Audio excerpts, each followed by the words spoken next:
Whispers of the Forgotten. The void between stars was silent as the Terran reconnaissance vessel Pathfinder glided through the darkness. Captain Mara Volkov stood on the bridge, her tall frame silhouetted against the viewscreen that displayed the endless expanse of space before them. This sector was supposed to be empty, a buffer zone between human space and the territories claimed by the Concordium Alliance. "Captain, we're detecting an anomaly at coordinates 237 to 94,115, reported Lieutenant Chen, her fingers dancing across the sensor array. "It appears to be a ship, Concordium design, but it's adrift. No power signature." Volkov's eyes narrowed.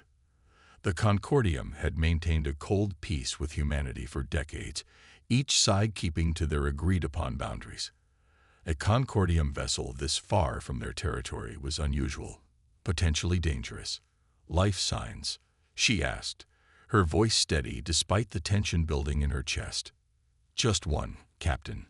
Faint, but stable, likely in some form of stasis." Volkov considered her options. Diplomatic protocols would demand they offer assistance, but encounters with the Concordium rarely ended pleasantly.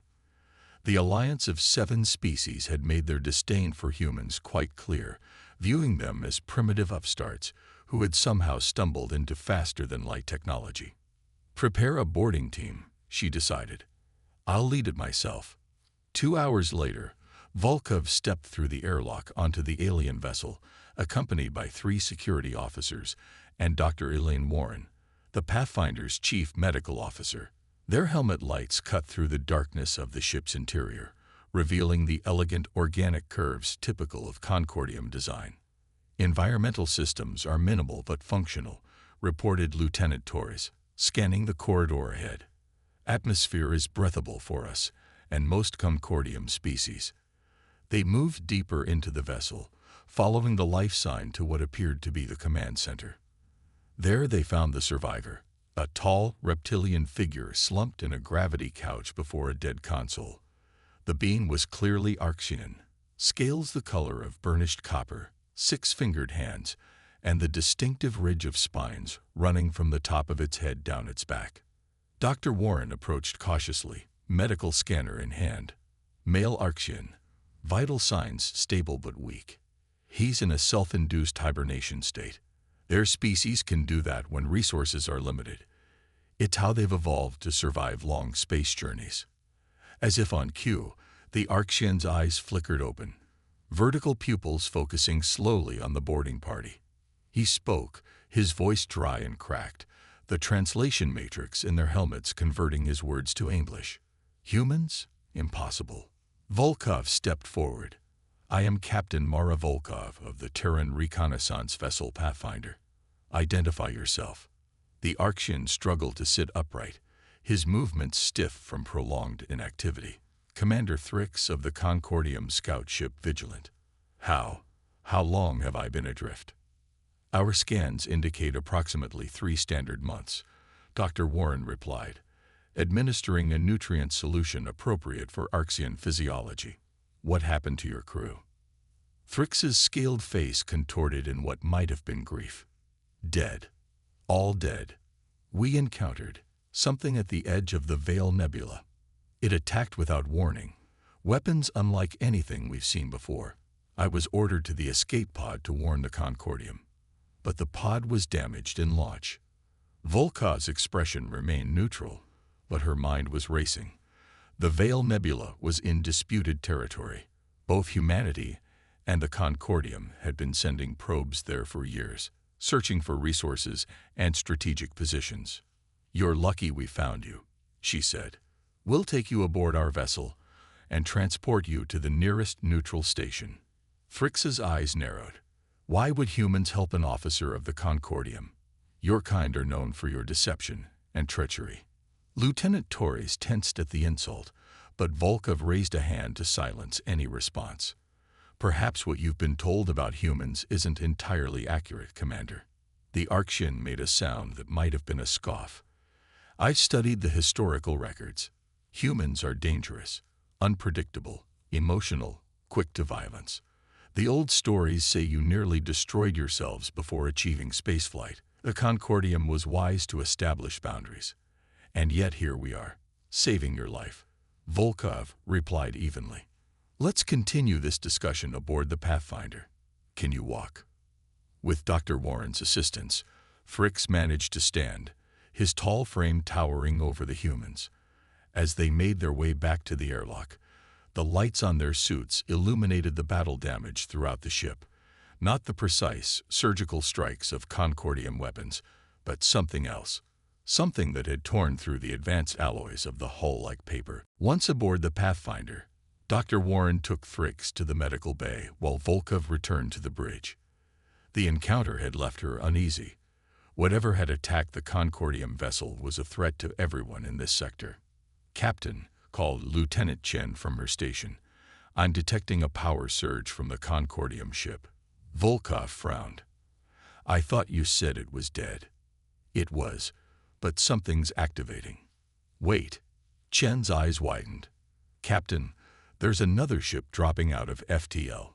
Configuration unknown, but it's big." The view screen shifted to show a massive vessel materializing less than 10,000 kilometers away.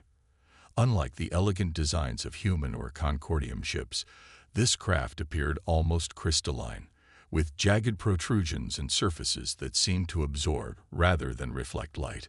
"Shields up, battle stations," Volkov ordered, her voice calm despite the sudden danger. "Hail them." "No response to hails," reported the communications officer. "They're scanning us." "And the Concordium vessel?" "Captain," Torres called out, "their weapon systems are charging." There was no time for diplomacy. "Evasive maneuvers. Pattern Delta. Bring point defense systems online and prepare main batteries." The Pathfinder's engines flared as it executed a complex spiral trajectory, just as the unknown vessel fired. A beam of sickly green energy slicing through the space they had occupied moments before. "They're targeting the Concordium ship now," Chen reported. Volkov made a split-second decision. "Lock tractor beam on the Concordium vessel. We're taking it with us." The officers exchanged glances of surprise. The alien ship was nearly half the mass of the Pathfinder, and towing it would severely limit their maneuverability. "Captain, with respect, that's going to make us an easy target," Torres protested.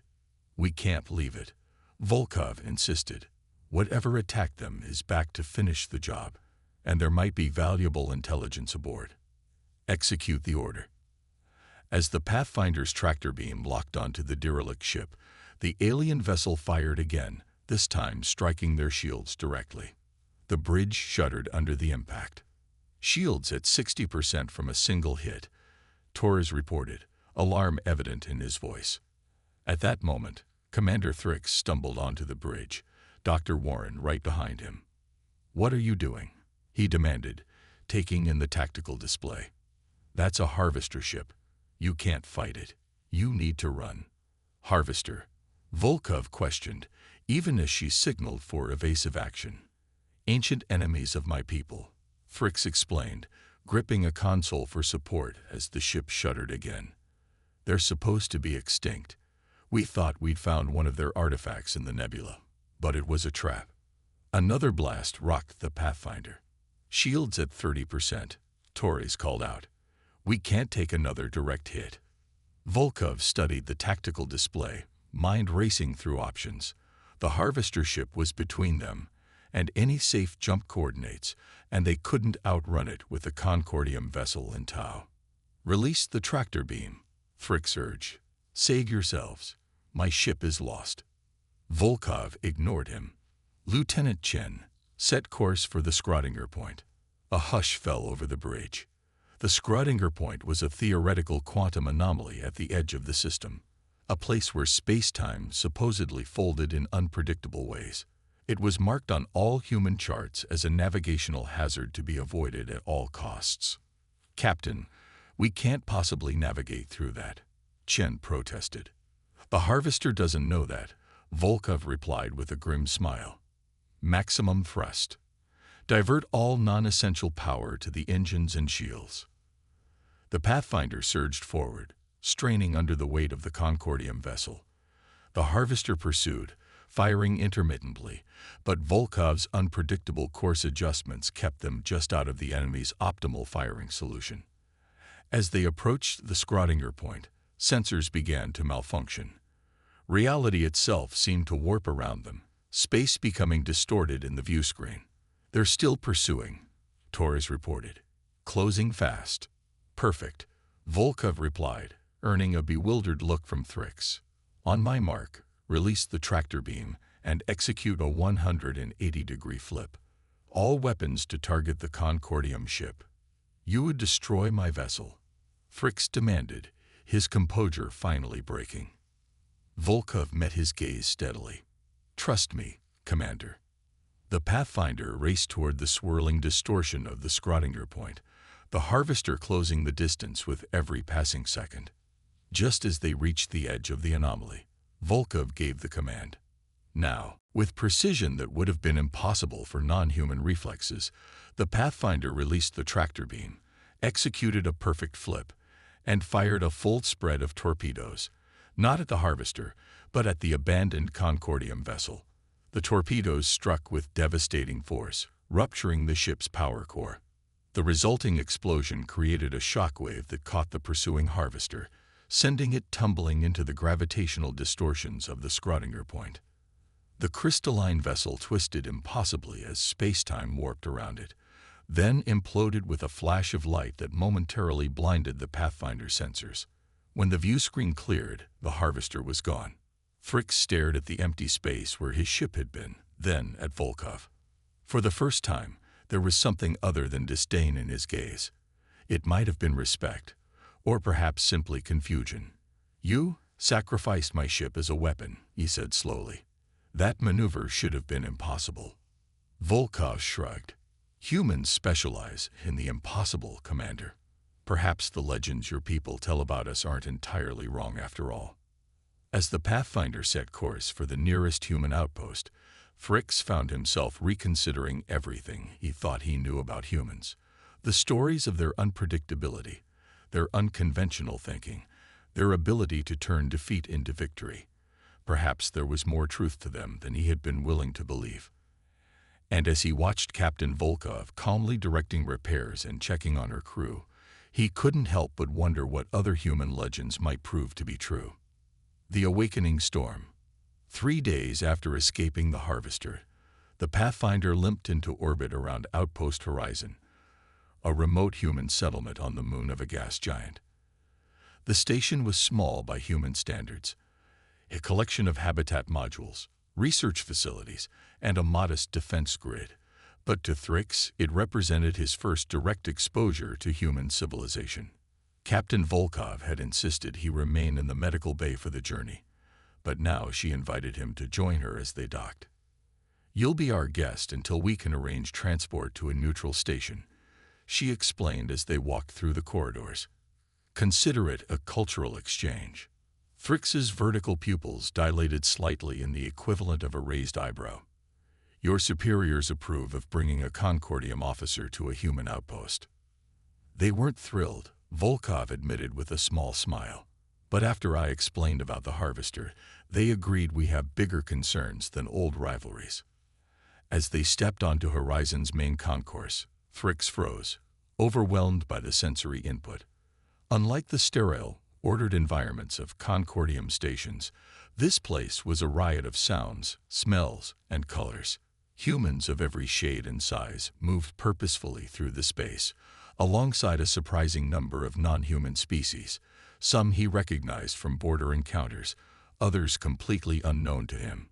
"You allow aliens to live among you?" he asked, unable to keep the surprise from his voice. Volkov glanced at him.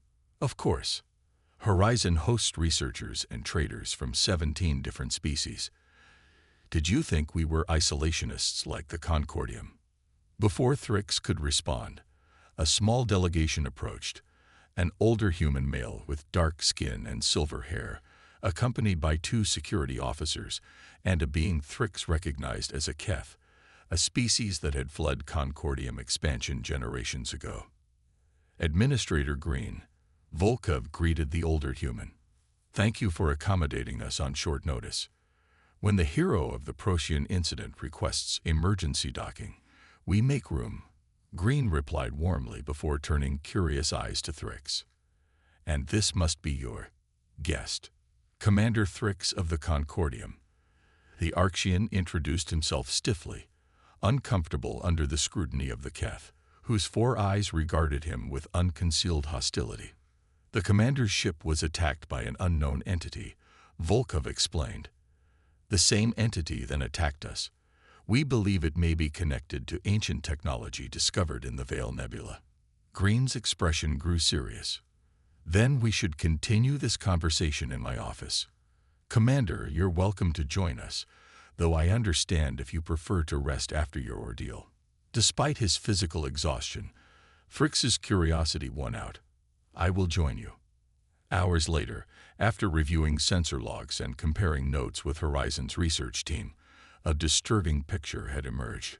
The Harvester ship matched descriptions in several species' ancient legends, a remnant of a civilization that had supposedly collapsed millennia ago after creating self-replicating machines designed to gather resources from across the galaxy. If they're awakening again, we need to warn everyone, Green said gravely, the Concordium included.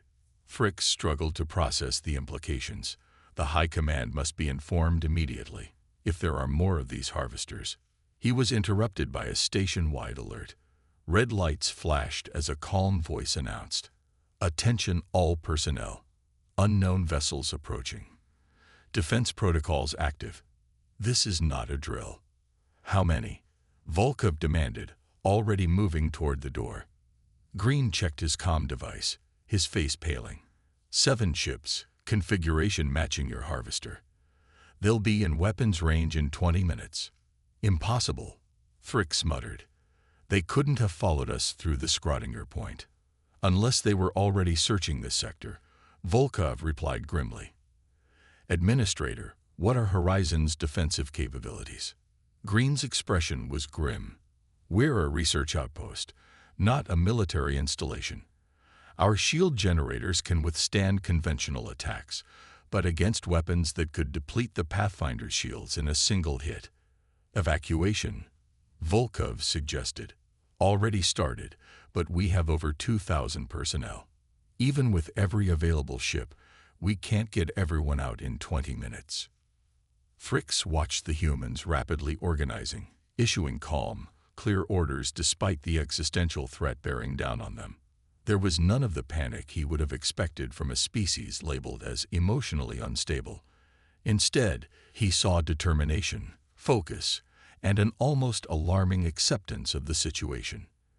"You need a diversion," he said suddenly. "Something to buy time for your evacuation ships." All eyes turned to him, surprised by his contribution. The Pathfinder could attempt to draw them off, Volkov suggested, but against 7 of them. "Not the Pathfinder," Thrix replied. "Horizon itself." Green frowned. "Explain." "These harvesters are resource gatherers, correct? They would prioritize the largest concentration of valuable materials." Thrix pointed to the station schematics on the display.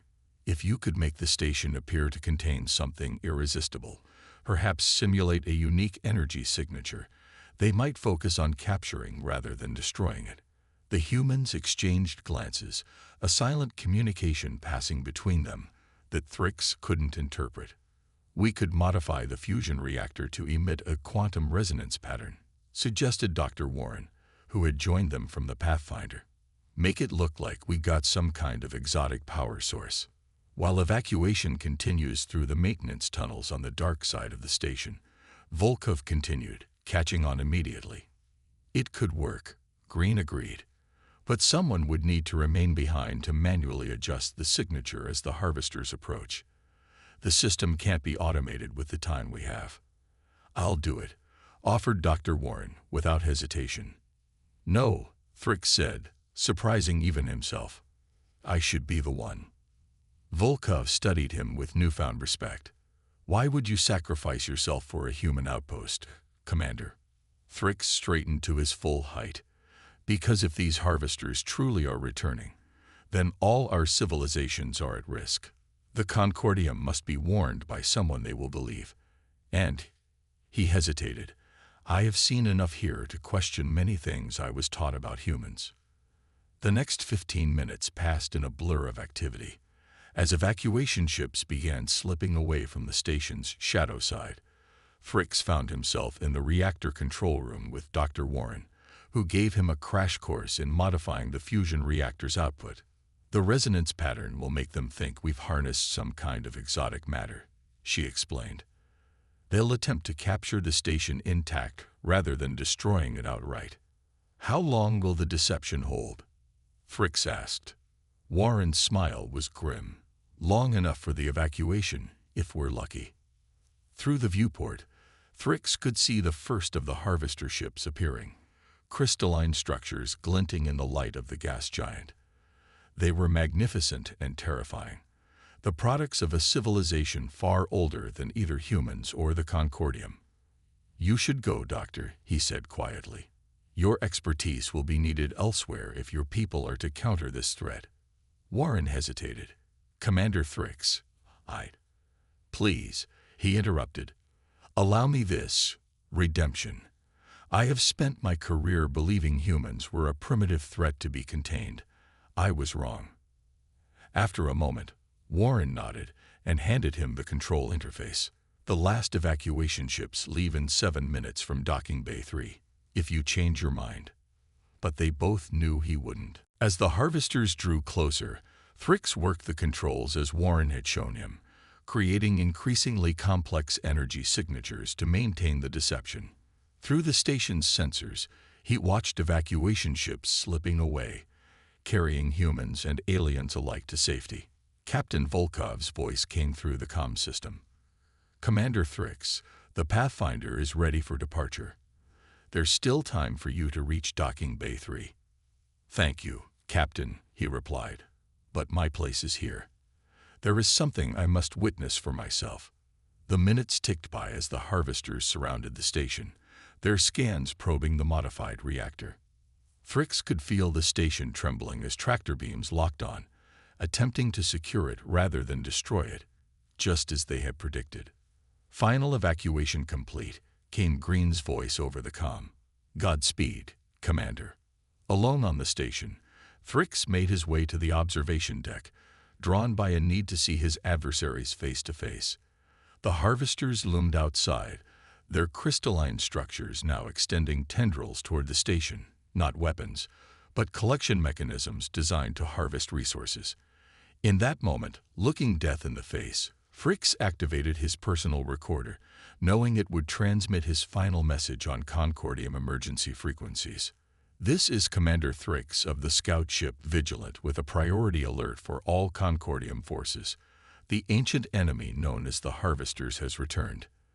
They are real, and they are awakening throughout the sector. He paused, watching as the crystalline tendrils began cutting through the station's outer hull. I am recording this from a human outpost called Horizon, which is moments from destruction. I must report that everything we have been taught about humans is incomplete. They are not merely the chaotic emotional beings of our historical records. They are adaptable, ingenious, and capable of cooperation we have never imagined. The station shuddered around him as the harvesters began their work in earnest, tearing into the structure to reach what they believed was an exotic power source. In my final hours, I have witnessed humans sacrifice themselves for each other and even for aliens, including a Concordium officer who once would have been their enemy. These are not the actions of a primitive species to be contained and controlled. These are the actions of equals who may be our only hope against the storm that is awakening. The observation deck's viewport cracked as pressure differentials increased. Fricks knew he had only moments left. High Command must reconsider our position toward humanity. The legends were true, their unpredictability, their tenacity, their capacity for both violence and compassion. We have dismissed them as barbarians when we should have recognized them as the survivors they are. And now, we need them if any of us are to survive what comes next. As the viewport shattered and the void rushed in, Fricks's final thought was not of his homeworld or the Concordium's glory, but of Captain Volkov's calm confidence as she faced impossible odds, the embodiment of humanity's greatest strength. They did not accept limitations, they overcame them. His recorder continued transmitting even as his consciousness faded, capturing the final moments of Horizon Station as the harvesters realized their deception. The resulting explosion as the reactor overloaded would be visible across the system, a beacon warning of the storm to come. Aboard the Pathfinder, racing away from the destruction, Captain Volkov watched the final transmission from Thrix's recorder. His message had reached them before the station's destruction, and now it was being relayed to every human outpost in the sector. "He died believing in us," Dr. Warren said softly. Volkov nodded, her expression resolute. "Then we'd better prove him right." As the Pathfinder jumped to FTL, Thrix's warning spread across both human space, and thanks to his emergency beacon, the Concordium Alliance, the awakening storm would find not isolated civilizations unprepared for its fury, but species beginning to recognize that their survival depended on looking beyond ancient prejudices and facing the future together. The legends of humanity, their adaptability, their ingenuity, their refusal to surrender, had been confirmed in Commander Thrix's final breath. And perhaps, just perhaps, that would be enough to save them all.